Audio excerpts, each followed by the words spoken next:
Hello and welcome out to this week's episode of Outbreak Gamers. I'm your host, WEBDAVE, David Anthony, the big fat guy in the chair, whatever you want to call me. It's okay. I'm comfortable in my skin. There you go. And I am joined with me today with Cool Cat Terry. How's it going? It's going pretty good. Thank you for having me. Oh man, it is a privilege to have you here. We were saying in the green room before we started, I really enjoy the show that you do with Axel, the Good Morning Xbox on Sundays. It is early. I like that Yeah. too. So get the ticker started going there. All right. So I guess first things first, I kind of like to just kind of find a little bit about a person that I interviewed to I guess the icebreaker for me is like, what was your first job that you can think of that you had? Okay. So for me, I actually started working at 12, and that's because my father owned a construction business. Nice. So yeah, once I was 12, he was like, "Okay, you're old enough, you can help out." So I was cleanup crew for his business. So he did a lot of roofing. So I Hmm. was I was picking up all of like the tear off like debris and stuff like Hmm. that, and then using a magnet and cleaning up all the nails and stuff out of people's yards. So that's what I started doing, and then so hard labor. Oh yeah. And then once I became 16 and can drive, then he promoted me to where I could start going and picking up all of the supplies and stuff with the trailer. So I learned how to how to drive his dually and back up a big long trailer and do Wow. all that. And so so it's just working with the family business, I suppose, is how I got my start. That's awesome. That's awesome. I tell you, I still am not good at backing up a cart. Two or three Oh, tries, I get there, but the first time it's always like, "Woo, that's not the way I want it it's to go." rough. It's rough, and for us, like I grew up in a very rural area in Wisconsin, so like some of those driveways are pretty Hmm. narrow. Mm, And then it gets even worse in the winter because they plow the snow up, so then your driveway gets that much smaller. So it gets right. really difficult to maneuver when you have like like a 16-foot trailer. So it gets ridiculous. Yeah, in a dually, that's a pretty big truck, right? Yeah. So it's got like four wheels in the back, you right? Yeah, Yeah. so yeah, I was and then he had a flatbed on the Mhm. back of the truck so that we could carry more supplies. So Wow. so yeah, it was Well, sounds like an efficient business. I mean, to get things done, and that's yep. and a lot of people to be honest, as you grow up in life, it's like, "Oh, wow, I wish I knew a trade." You know what I mean? Yeah, So so so being able to do things like that and being kind of in the quote unquote family business a little bit, that's it may not be glamorous, but there's always a demand for that. So, yeah, so like, so at a young age, I learned, how to do shingling, how to do siding, painting, and all that kind of stuff. So like now that I'm a homeowner, at least I'm like I can do my own upkeep. I don't look forward yeah. to like I don't want to reshingle my house and or anything like that. Right. But at least I'll be able to know what to look for to know when it's actually due because that's the thing. Mhm. Most people don't really know when their shingles are due to get repaired, and they Mhm. tend to push it way too long, and then Yes. they end up having to pay a lot more replacing all of the wood underneath. So so at least I'll know when to not do that. So that'd be good. Yeah, yeah. Or I've seen houses where they instead of like, pulling the shingle and redoing it, the overlay and Oh, yes. So, yes, 5 that layers of what the hell? yes, that's, like, one of the hardest things when you're doing a roof tear off, if you have 1 or 2 layers, it's not so bad, but when you start getting 3 or more layers of Mhm. shingles, it's such a bear to try to pull that stuff off, and it's so heavy. It's just Yeah. yeah, it's hard, so Oh, yeah. I just can't imagine because, like I said, my brother-in-law, he's a fireman. Actually, he's the ladder driver, but Mhm. he does side stuff because they're like a couple days on, couple days off, and so his dad used to have a lawn care business, and so he does that kind of thing too. But he done a few roofs in his day, and there's a couple of them he's told me about that was like, he's like, oh my god, something should have taken us. 2 hours to pull down. Took us Yeah. like 2 days because of all the just the mess that was up there. Yeah. And It, no friend of roofing either. yeah, they're like just cutting corners. They don't want to pay for a tear off, so let's just slap more on. And it's more dangerous doing that because you can exceed the weight limit of the trusses. Especially Hmm. if you live up north where you have snow adding weight in the winter. Yeah, It can get really dangerous to be doing stuff like that. yeah. Well, and him as a firefighter, he was like, you know, he's like all these people like, oh, I steel roofs are great. It's like, yeah, not until you have to try and get an axe through one to save somebody's life. That's not as it's not as Yeah. great as you think. So yeah, Yeah. he works both sides of that one. So let's kind of gear towards your I guess how you got into gaming. What was your first influence or what was your first experience with gaming? Was it console, PC, or arcades, or what was it for you? It was definitely arcades for me. I remember, um, I think it was Centipede. I think Centipede was the first introduction to a Mhm. game for me. Was playing that, and it kind of got me into gaming a little bit. I wasn't a big fan of Centipede because that game was a pain, but like it kind of got me interested to kind of scope out other things, and then eventually I moved into like Dig Dug, and I really like Dig Dug. And then after that start moving into other stuff, getting into racing, and that's where I kind of really found my niche. Is I really liked racing games, so that kind of really pulled me into gaming. But yeah, it all started with the arcade for sure. Nice. That's very cool. Now, I don't like for me arcades. When you talk about racing games, was like you know Ridge Racer, Mhm. Daytona. Yep. Um, was it Cruising USA, the Cruising arcade USA, yep. version? So any of those machines for you, or what racers got you in going on that? Yeah, so it was definitely like, yeah, Cruising USA, and then, I'm trying to think. I don't remember the names of some of them because Yeah. I was pretty young, but, they all had, like, the wheel and, like, the shifting. Yes. Yeah. So which is good. Except for, like, what was it? I think it was RC Pro Am. I played that Oh. on the arcade. That game was Mm-hmm. so hard on the Mm-hmm. arcade. Uh, so when eventually that came to console, it was it still was difficult to play that game, but it was I felt like it was a little bit easier because the playing RC Pro Am with a wheel, Mm. it's the handling of those cars is like like they respond too much. You know what I mean? Right. So yeah, that was just one of those games that I think that was probably one of those games where you kind of got into raging at video gaming at a young age is when you played something like RC Pro Am because that game Yeah. was so rough. Yeah. Oh, So, I'm with you. I do remember that the sensitivity was just yeah. barely moving, and it's like your back end's all over the place, and you're like, whoa, what's going on? Kind of thing. I liked. I guess it was Sega's. Was it Hang On? Where it Okay. looked like a motorcycle, but the whole Okay. thing was like you actually had to lean left or Okay. right because of the racing thing element to it. So it was really weird. You're just and it was you know 16-bit graphics or 8-bit graphics, but yet here you are on this big, huge bike in the arcade, just leaning left or right. It was crazy. A lot of fun though. A lot of fun.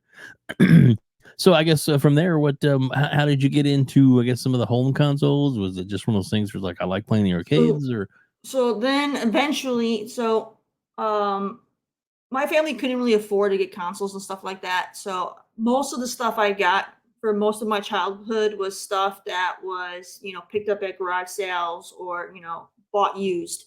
So I my first console was the NES, but I didn't get the NES when it first came out. First off, I would have been too young. right? Yeah. But so I ended up getting it many years later.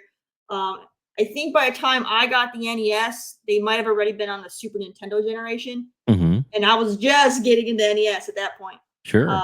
Because my dad had a friend who they had switched consoles. Their kids weren't playing the NES anymore, so they threw all their big collection into a box and sold it to my dad, and he brought it home, and I was like, I got an NES with like 50 games. I was like, okay, let's go. so Awesome. so Yeah. that was like the start for like console gaming for me was doing that. So Yeah. and at least it was nice because then I got a collection of games right away Right. versus, having to maybe have one or two games, so it was a good way to kind of get introduced to it pretty quickly. Definitely. Definitely. And is different people, different, avenues and stuff in gaming. There's some people that don't, that didn't get into gaming until they were like either in high school or college, for whatever reason. Like some, sometimes it's the matter of some people I've talked to. It's like, well, their parents didn't allow that kind of stuff in the house, and it's like, oh, Yeah. okay, and I had to go over to my cousins all the time to play games and stuff like that, and it's, if you got into gaming at all and hand-me-downs or secondhand is to me, it's still gaming, man. It's so Yeah. great. Gaming is so much fun. It really, it's it almost is the equalizer, because Yeah. it doesn't really matter if you're male, female, ethnicity. It's just, you're there and you're playing games and you're either with your friends or, brothers and sisters where you're back and forth ham hawing, about who's better and that kind of stuff. It's just it's I just love gaming and what it brings to us and then how it influences the people in the community. So I guess from the NES, did you just like really get into gaming from there, or was it just kind of still a hobby and or when did it kind of get you the bug? I definitely got into it with the NES because with the arcade, it was kind of like the occasional thing. If my dad happened to go out somewhere and he would take me Hmm. with, So okay, so back then, so my dad was an alcoholic, so he would go to the bars. And in Wisconsin, you could bring your kids. They just couldn't drink, but you could bring your kids. It was Right. you were back then. It was perfectly acceptable. So Right. so he would go to the bar, and have a couple drinks, and then I would sit there and play on the arcade machines. Uh, Right. so so that's how I kind of get into that. So once that kind of stopped, I didn't really have access to games because we didn't. I grew up in a really small town, so there wasn't an actual arcade to go. Oh, okay. Yeah. Okay, so like my hometown only has 300 people. Oh, so wow. There you go. so real small town. Hmm. If you want to go to an actual arcade, you're probably going to drive for a couple hours to get Oh, to a big wow. enough city to get to one.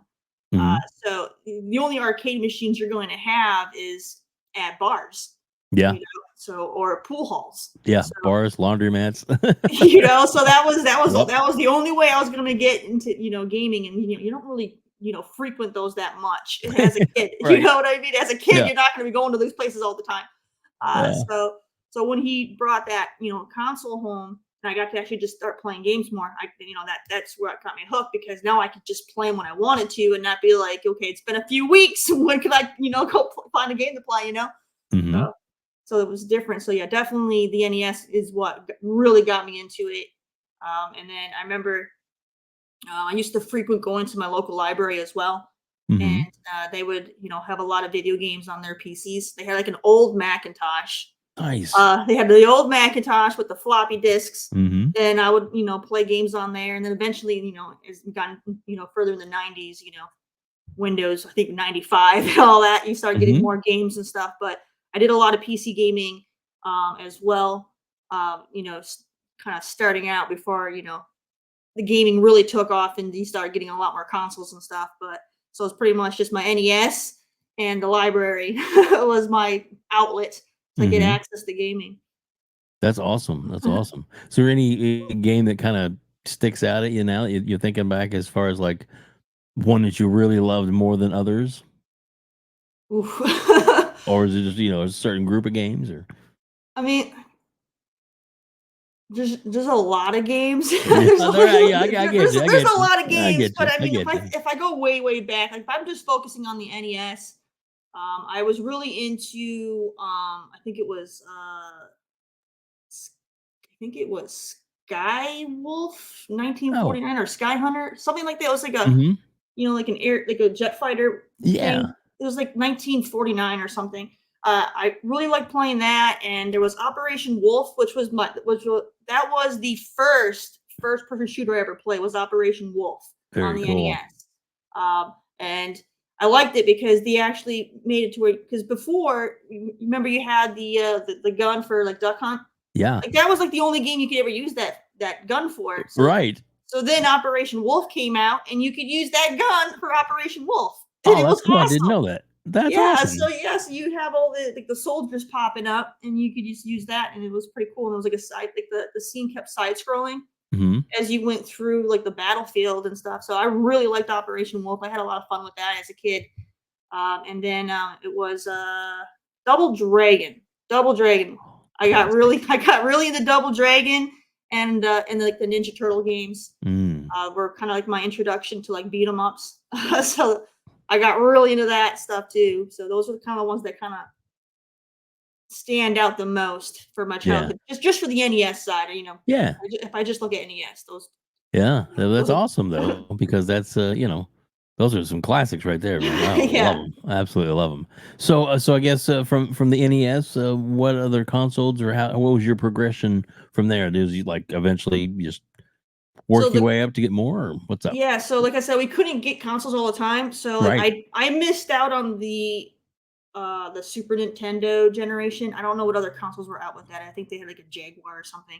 But Yep, they did. Yep. so I had to skip that whole generation. So I my next console wouldn't be until the Genesis camp comes out. Mm, And nice. then I had to wait for that to where I could get that used. Yeah, so yeah.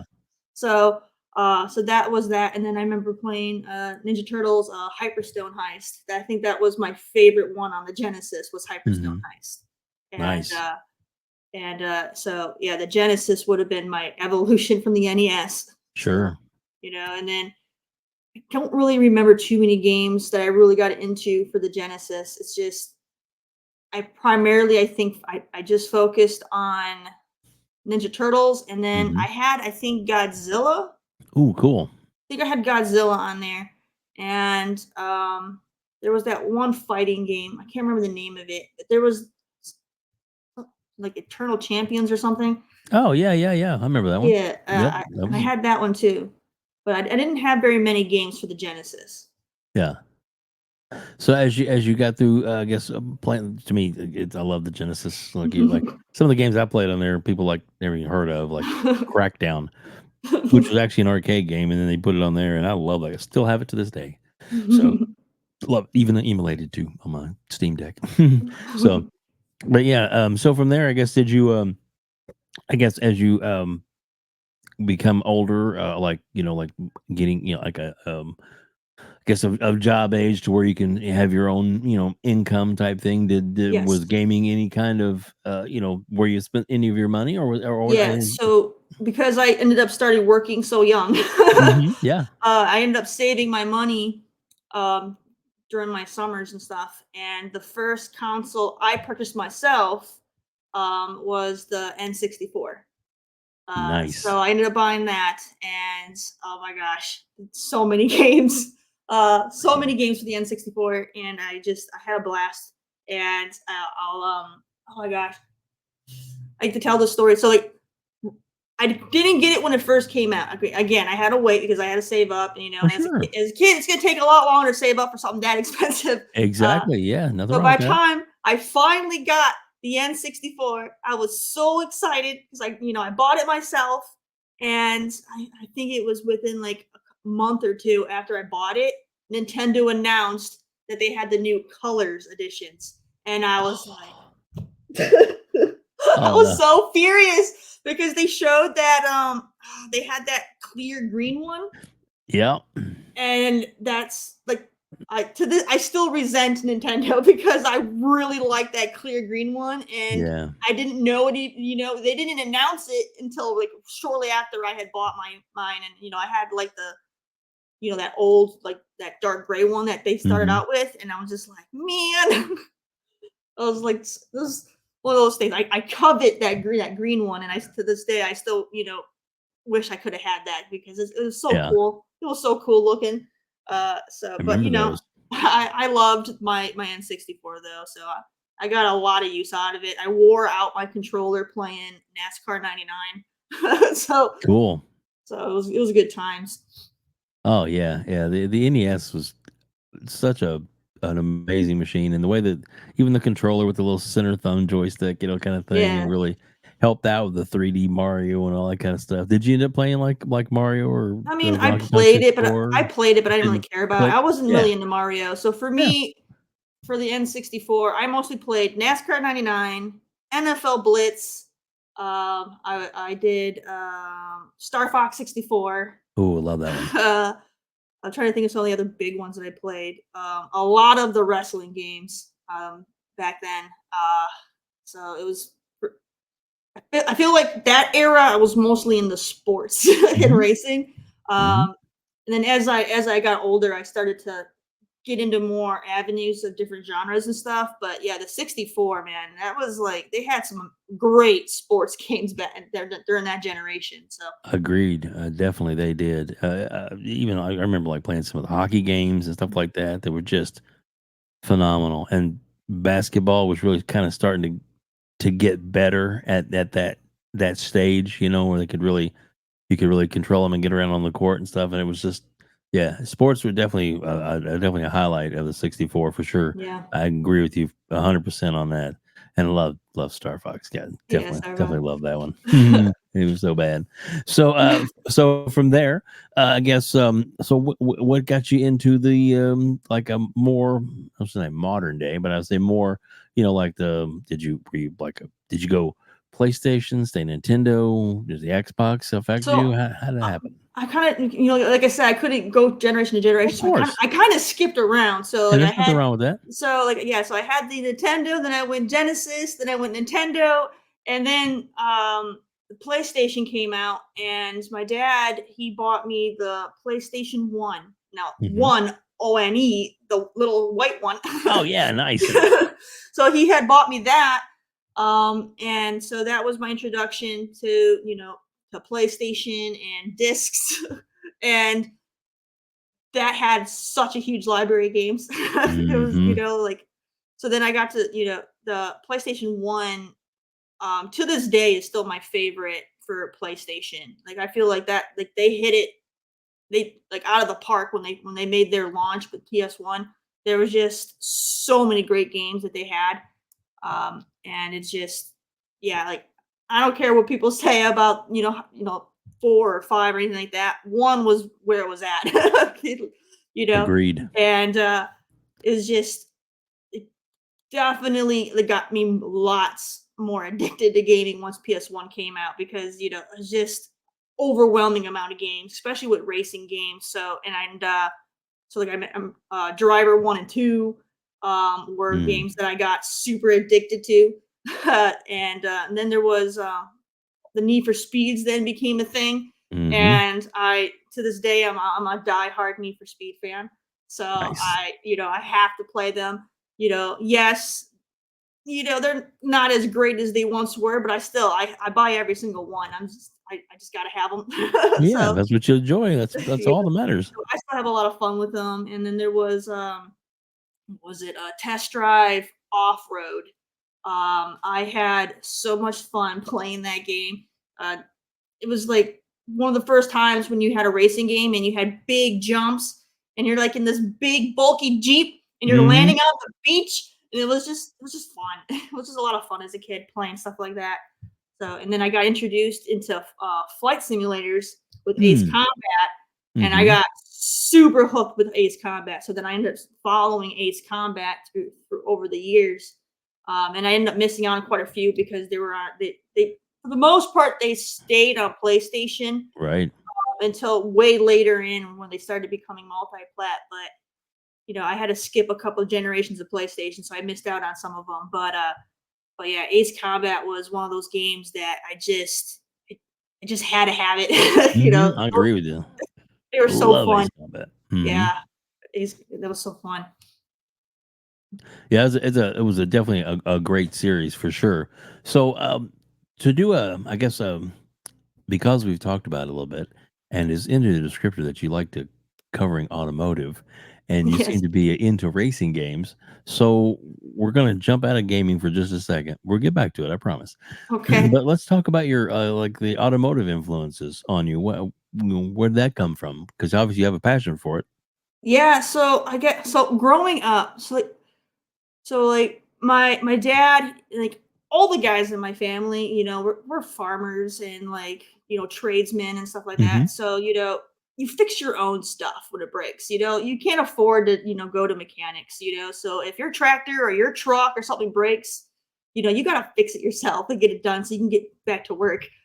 So I grew up just watching all of the men in my family always like fixing their trucks and their tractors, their snowmobiles, like pretty much anything with an engine. Hmm.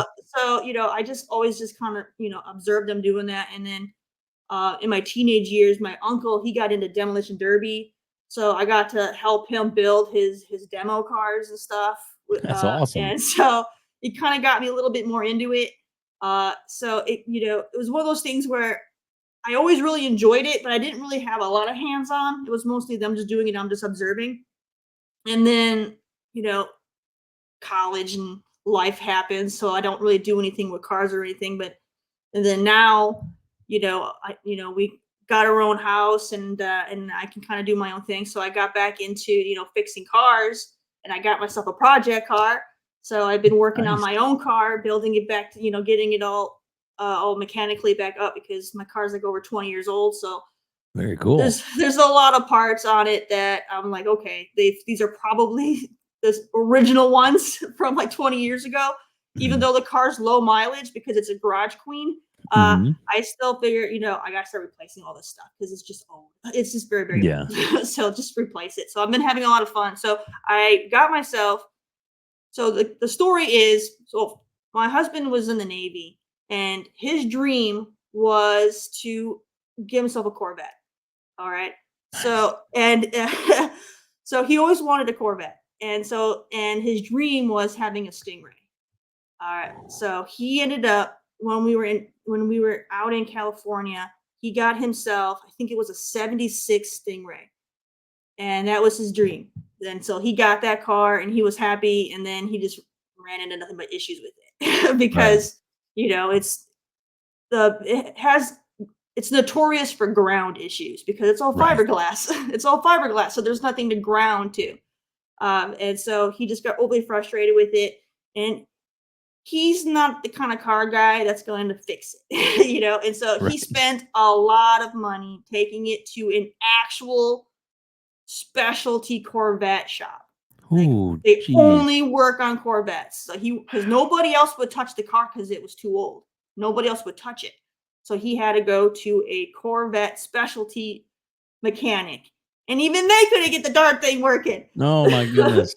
I think he spent over 6 grand on just repairs and it still didn't work. And at that point he got really, really bitter. And he's no longer was a car guy. He hated cars. He didn't want nothing to Hmm. do with cars. The Corvette ended up sitting in our yard for years. And I was like, well, if you're not going to do anything with this car, we're getting rid of it. All right.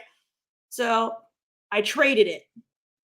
So I took his non-working 76 Stingray and I Hmm. traded it for a 2001 BMW Z3. And Nice. that runs. It's in great condition.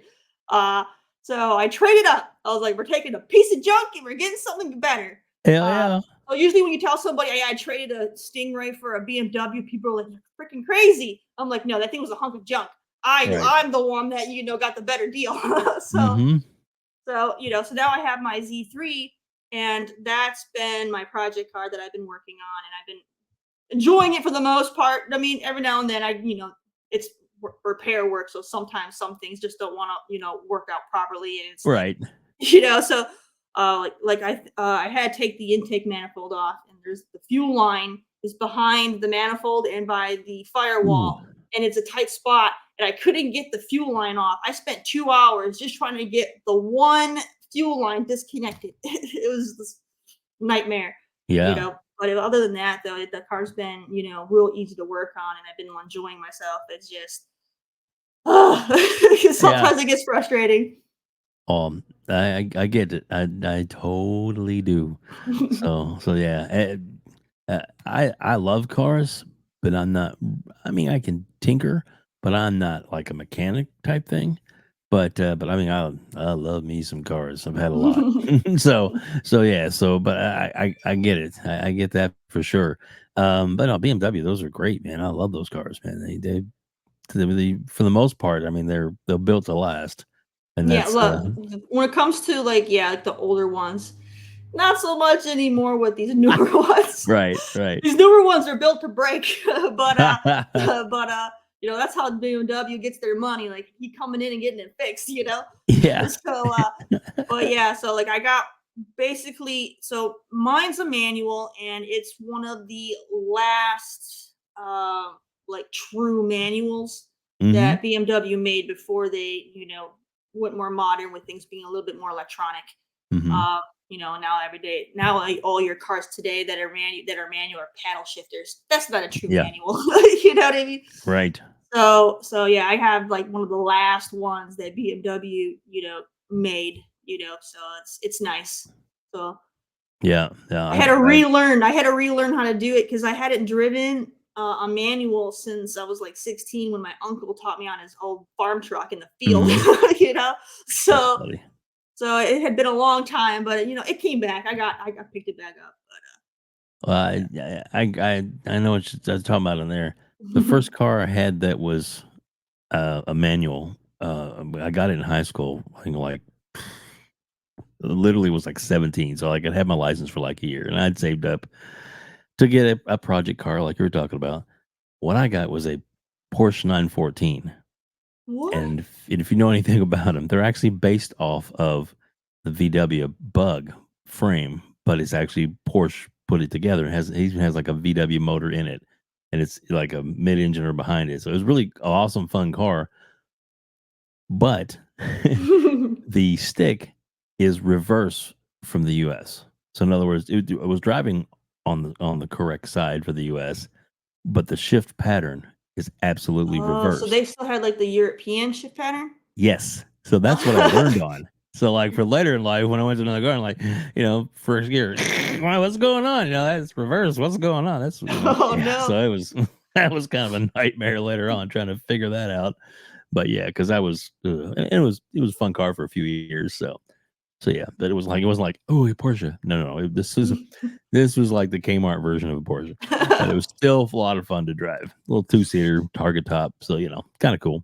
But yeah, I'm with you, man. I love cars, and it sounds like you have a good passion for cars, which is cool. And like you said, being able to, either watch your family work on it or and kinda get in there and tinker yourself, it's fun, It's Yeah. kinda fun to do. It's satisfying too because then when you're able to get it, you do it yourself. It's Mhm. just so satisfying. You feel, accomplished and fulfilled, and you're like, you know what? It wasn't that bad, and I saved myself hundreds of dollars not going to the dealership. So Yeah, so exactly. Now, if I had done that, I'd be like, if you brought this to us sooner, you wouldn't have had to cost you all this extra money. Oh, oops.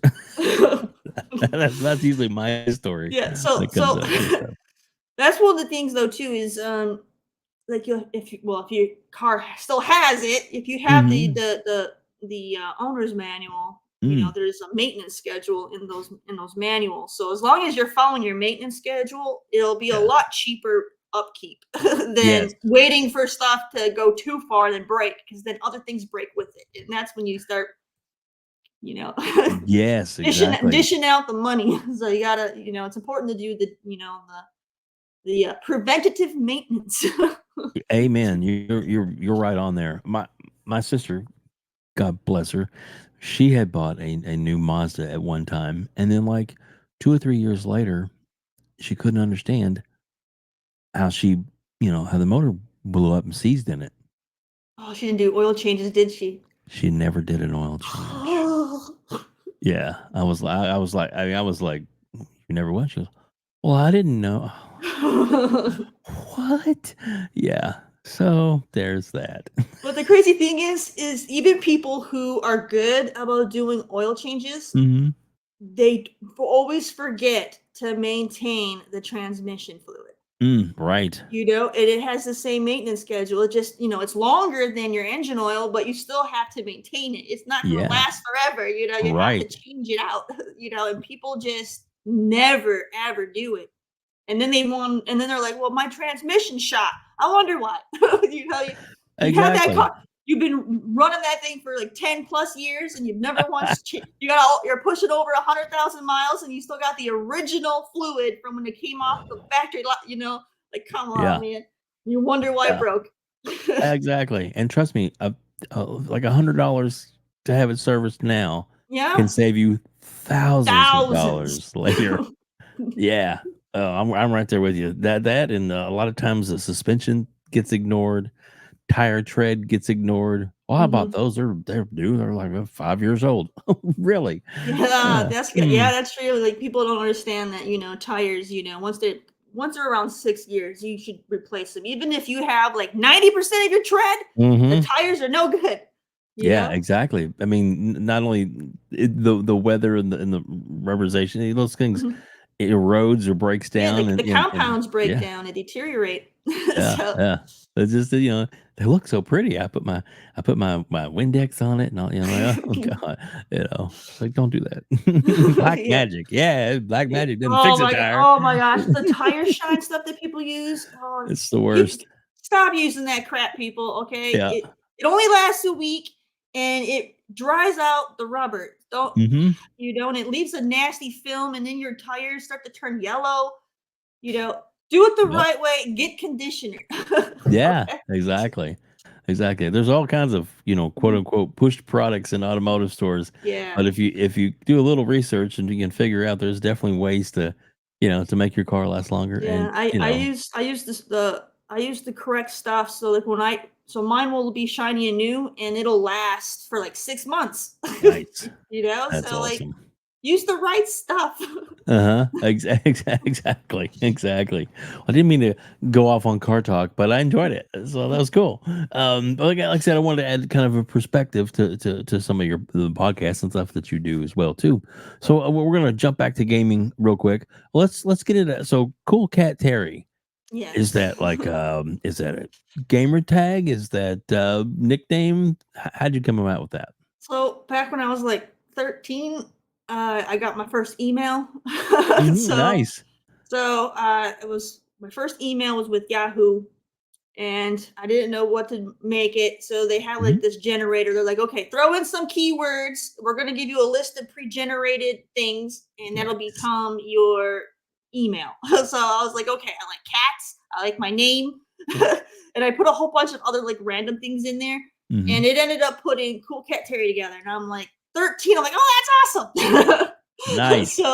So that was what I went with. And then, it became a gamer tag when Xbox came out, Mhm. Yeah. and I just kind of stuck with it. So I've used the same name since I was 13 years old, and I never changed it. Which thankfully I picked a name that still kind of works because I know like a lot of people they pick like really stupid names when they were like Yeah. 13, and then they get Yeah. older and are like, yeah, this is dumb, and they have to change it. Yeah. So thankfully mine's still passable. So I have no interest in changing it. So I'm Yeah. happy with it. It's works out great. I was Mhm. just curious as to how you come, for me, WebDave, it's like, well, my name's Dave, and I was trying to get on the web. There you go. Put Works. it together. It worked. Yep. So, but yeah. So speaking of cats, would you like to introduce your little buddy that's been sitting there hanging out with you? Yeah, Who so is that? I Cheddar is over here napping. He's my little buddy. Oh, Cheddar. He likes to lay right next to me while I'm gaming and podcasting and stuff. So he just kind of chills. Heck yeah. I got a Oh, little so beautiful cat. I have a little blanket here and this is his spot. Nice. That's really cool. That's cool. I got a little Yorkshire Terrier that she is not quite a year old, so Oh, she has her moments where she's like super chill and lovey and hanging out with you, and other times when she's like, "I'm biting your face. I'm biting your," it's like can't have you in here now. those dogs are so tiny. Yeah, yeah. She's a itty bitty. I think she last time we weighed her, she was 6 pounds. There you go. Yeah, and I think they said it was about about her cap weight. So, yep. But yeah, a lot of fun though. So much love and passionate from animals. Love them. So that's why I was just thought we introduce him since he was right there. Yeah. Mhm. The only time he hangs out with me is if I'm at my desk, be here. If I'm anywhere else in the house, he kind of does his own thing. Yeah, But once I'm here, he's like, okay, this is it. This is the yeah. spot. That's awesome. That's awesome. So from your gamer tag and all that. So let's kind of get to a little bit more. I got modern consoles. So I guess. So did you? I mean, so what consoles? I guess do you have now? What's the most current console that you're playing on? I've had as you can see, the Xbox Series X right here. I do see that. So I got that. You can't really see it because it's buried because I don't use it, but the PS4 is right underneath there. Nice, so nice, so cool, very cool. that's all I have for modern stuff. Yeah, well, that's and nothing wrong with that. Yeah. That's awesome. So, um, well, let's from there in gaming. I guess at some point, I mean, you watching YouTube, and so what made you decide to I think I'll be on a podcast. How did it all come about to where you have the show now, and plus you have a how's it a Twitch channel as well too? Is that right? Yeah, so I'd started doing Twitch first before I got into podcasting, and I didn't Mm-hmm. even had no interest in doing like streaming. I had zero interest. Mm-hmm. Husband and some of my friends, they kept pushing me to do it because when I played games, I tend to have a lot of like real funny commentary, and they're Nice. always cracking up laughing at me. They're like, "You really should stream this stuff. It's gold." And I'm like, "I don't know," you know. So Mm-hmm. eventually, I finally did it, and I started streaming and I streamed on Twitch. Like I still stream on Twitch, so I've been doing it for over 7 years. Nice. So 7 years of being on Twitch, and yeah, it's been quite the journey on there. And let me tell you, like I put in so many hours, being dedicated to it and Mhm. upgrading equipment, and just trying to make sure that I had good quality, uh, you know, entertaining, content, and it was Mhm. it's exhausting. uh, Yes. so got into doing all that, and then eventually some of my friends they went ahead and they put together a podcast, and I ended up being on it. And we did that. I think I was on that podcast for maybe 5 years Mm. before I took my leave from that, and I kind of like you have like your friends, and then sometimes you kind of just outgrow them.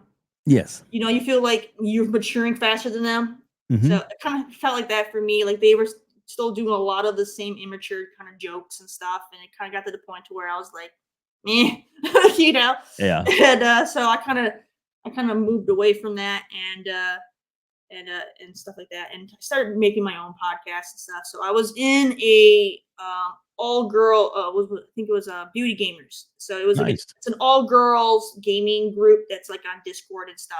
And Mhm. I ended up becoming one of the admins, and so I created a podcast for them where all I did was interview members of that community. So I did a lot of what you're doing right now. Only Nice. I was the one asking all the questions. Mhm. So like I did that for a little while, and then I decided that I really didn't want to be part of like Discord groups and stuff anymore. I kind of want to do my own thing. So then I branched and I created my own podcast called Just a Glimpse, and I ended up doing that for a while, and it was very very difficult doing a podcast by yourself because you got to find stuff and you got to be able to talk about it by Mhm. yourself. Because I was like, I wanted to be able to share my own opinions about stuff, Mhm. because like most podcasts always have multiple people, so they're kind of it's easier to do podcasts like that because then you can kind of banter back and forth and build off of Mhm. other input that people have, and it's a lot easier. Mhm. When you're completely by yourself, it's rough. Yeah. Can be. so You're right. I did that for I think 2 years, and then it just got to the point where I was kind of doing other things, and then I got the opportunity. One of my friends from my first podcast, he went and he actually put my name in the hat with Nuke Nukem when he was announcing that he was starting Good Morning Xbox. Mhm. So he's like, you know what, you should give it a try. And so he introduced me, and so that's how I kind of because Nuke Nukem had no clue who I was. I was Right. not in his inner circle. All right, so he's like, okay. So he, did tried it out, and he liked my energy, so we went with that, and then eventually Axel took over the show, and we're still doing our thing with Good Morning Xbox. Mhm. So that's pretty much where we are now. So I've had a lot of experience podcasting before Good Morning Xbox. Hmm. It's just, it's kind of just been like that evolution of kind of finding what I want to do, because that first podcast was a lot more of me having to play devil's advocate, and it Mm. was a lot more chaotic. They didn't like it. I won't say the name of their show, because they hate when I call the show chaotic, but that show's chaotic. It's a lot of people talking over each other, a lot of people Right. yelling at each other, and it's just, you know they think it's funny, and I just got to the point where I was like, this isn't funny. Right. Right. Yeah. uh I outgrew that, but it's just, it's different being somebody who had to be kind of like, they nicknamed me the Rage Queen, because I would have to sit there and kind of like do like these big rants Right. and stuff, and that kind of became part of my thing. So it was really nice being in the transition from that energy and going into something a lot more calm Yeah. with Good Morning Xbox, where I don't have, I can just relax, I can share my opinion, and I Hmm. don't have to worry about having to defend my opinion to the death like I did on the other Right. show. Yeah. Because on the other show, yeah, it was literally, they'll ask you a question, you voice your opinion, then everybody attacks you for that, then you had to sit there and you got to defend it. It just got exhausting. It sounds exhausting. It doesn't sound like very much fun at all. Yeah, I'm so I with was you. like, I wouldn't want to do that. So. yeah, so I took my leave. I was like, this is enough. Well, I tell you, the show that you do now, currently with Axel, I enjoy it very much. It. So, is the early time, is that just what's more convenient, or is that just the time That's the that you picked time up? that it was just kind of set with Hmm. Noof when it was Yeah. first going, and I think because at the time Noof had thought about pushing it back 1 hour, but that Hmm. wouldn't have worked, 'cause at the time we had like scrub nurse, and Yes. so he actually goes to work around that time. So if we would have pushed Oh, it back an hour, he wouldn't have been able to been on the show at all. right. So that was kind of like, that's where we could kind of do it, because we have to look at, if anyone's on the West Coast, Right. it would be, like 6 in the morning for them. Right. So they're not gonna be watching it. So Yeah. we couldn't really go much earlier. So like that's kind of like the earliest we could go without it being insanely too early for the West Coast peeps. Yeah, it makes sense. Totally makes sense. Yeah, but I mean, I'm not like I'm not complaining about it. I was just saying it was just a very Yeah, unique time slot. And for that me, go ahead.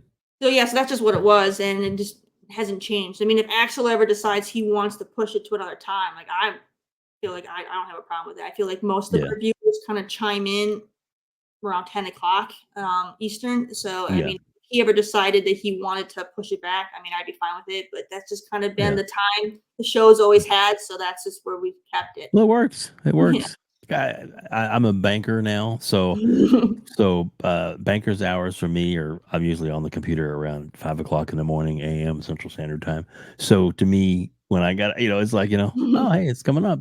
Set it in the queue to be notified when it pops on and get my thing. Well, cool, I'll watch it. And like I said, I enjoy it. Sit around some coffee, going through my other emails or messages and stuff like that, and then listen to you guys talk. I think it's great, and you guys. I like how you guys play off each other and Axel welcomes pretty much everybody in the chat and Hmm. stuff, and it's it's just it's a nice good morning way to wake up and talk about games, talk about the current stuff, but then you guys just you have fun too, and you usually bring a topic to the conversation like a genre or a game that maybe somebody haven't heard of, like the game you I believe you mentioned this last Sunday's show. I had never heard of, but you seem pretty excited about it. And now I'm like, oh, I gotta check that out. So I'm gonna be checking that out. So that's cool. You bring definitely, informative and fun, and I like that. Yes, and I like how it's got a good blend where we can so like you don't have everybody agreeing with each other. Hmm. Like some of these shows, everybody has like the same opinion, and they all just sit there and they agree with each other. And it's like, I mean, Hmm. that works, but it's nice being able to get different perspectives on things.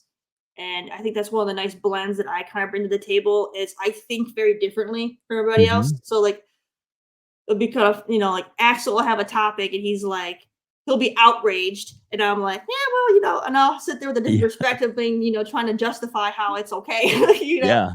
Yeah. So it'll, it brings an interesting different like view on certain things.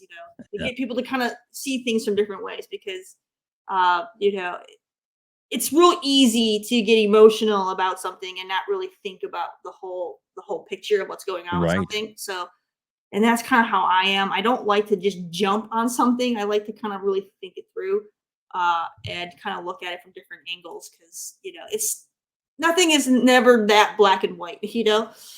Right. Yeah. And another key thing to the show's success, I believe, is that you guys are respectful no matter what. Yes, You know, even yes, even if it's you disagree and you have a little fun and banter with it, or but you still, nobody's a jerk to the other yeah. It's person. one of those. Yeah, we don't have to worry about. We're not going to get in a fight and Hmm. and be like, okay, we're gonna continue this after the show, kind of thing. That doesn't happen. And we're all we're all friendly about it. It's like, okay, once that's over with, we move on to something else, and it's like it's fine. You can have a different opinion, and there's not going to be any like resentment or like mixed feelings about it. Like we're completely good about it. Yeah, it's cool, and I think it works really well, and it's definitely a show people should check out. And the nicest thing about it too is that the show is, it's recorded. So, in other words, if you can't get up early on a Sunday and watch it, then maybe Sunday afternoon or later on, when you want to fill and you get into good talk about, mainly Hmm. Xbox or gaming, then it's definitely worth getting and listening to. I know all you got to do, and the link is going to be in the description below. I want everybody to know that. Just click on the link and then subscribe to the channel and make sure you hit the bell icon so you know when the new episode comes out. It's usually every Sunday. But yeah, so I think it's great. So what is there any other things that you do now besides that? I mean, as far as like on a regular basis, I mean, do you still do the Twitch or? Yeah, I still do Twitch. So I ended up becoming an official like Ubisoft content creator. Mm-hmm. So my channel has taken a turn. So I used to be a full on variety streamer where I played literally everything and anything. um, and once I became a Ubisoft streamer, that made it a lot easier because because I mostly played their games anyway, Mm-hmm. but now I can just focus just playing their stuff, Very and it cool. makes it easier with my audience because otherwise, if you start jumping around too much on different games, like you'll have people come for one game and then you're not playing that anymore. You're playing something else, and they're not interested in that, and so it's hard to Mm-hmm. grow if you're a variety streamer. So now Mm-hmm. that I've been able to kind of decrease the amount of variety, I'll still have variety because I'll have you know, racing with the crew, or I could be playing Assassin's Creed. I'll still have some Mm-hmm. variety, but everyone knows that if I'm playing something, it's going to be Ubisoft. Yeah. So it works That's out. cool. That's cool. And then is that a certain time that airs, or is that just a?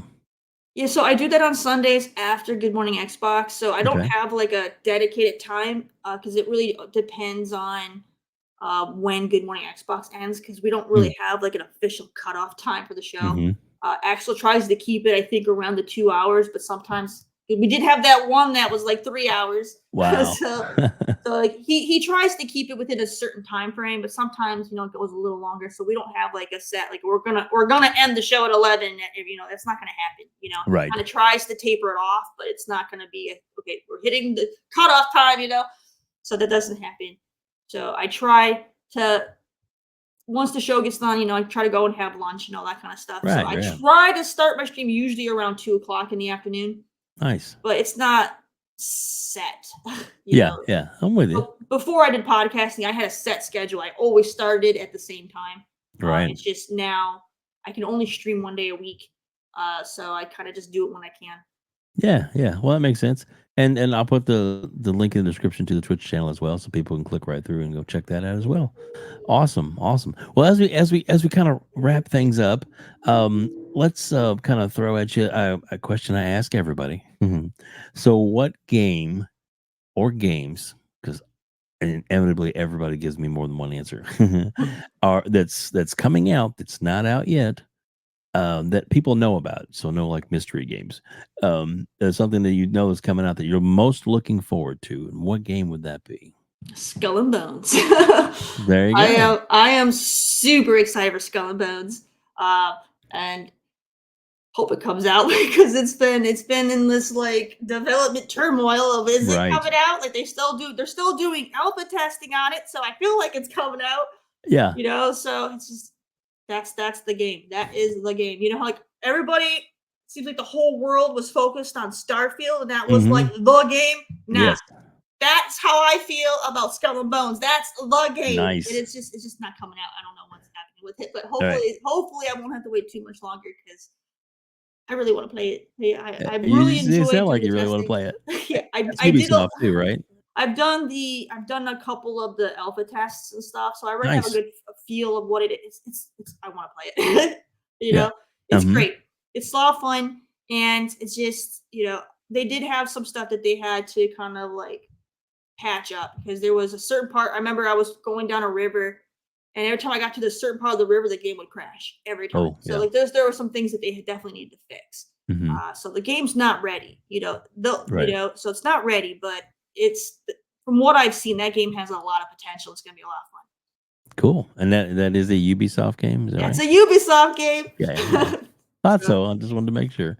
mhm. Very cool, very cool. Well, cool cat Terry. Thank you so much for jumping on an interview today. I thought it was great. I liked getting to know more about you, and hopefully you had a good time too. It was fun having you on. If you don't mind, go ahead and tell everybody where they can find you at, even though it's going to be in the description. Sometimes it's better when they just hear it too. So All right, so you guys can go ahead and you can find me over on X. It's CoolCat_Terry over there. Otherwise, everywhere else, it's CoolCatTerri, like you see on the screen right there. Instagram, I think even my Twitch, everything is just the way you see it. So you can go find me pretty much anywhere and everywhere. I'm on there. I have two YouTube channels. I have my CoolCatTerri YouTube, which is my gaming stuff, and I have some of my old podcast stuff on there. And then I have Cool Cats Alley, which is my automotive channel. So if you want to see me actually work on my Z3, nice. you can actually see that over there.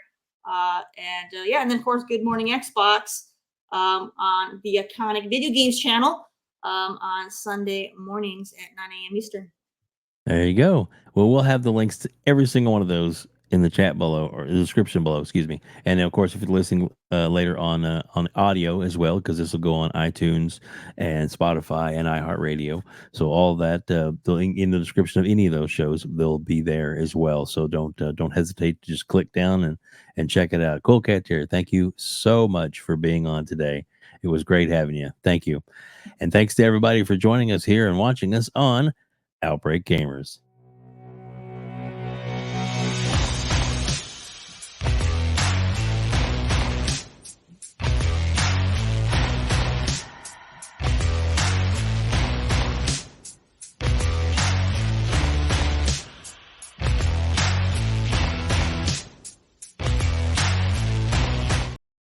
Game over.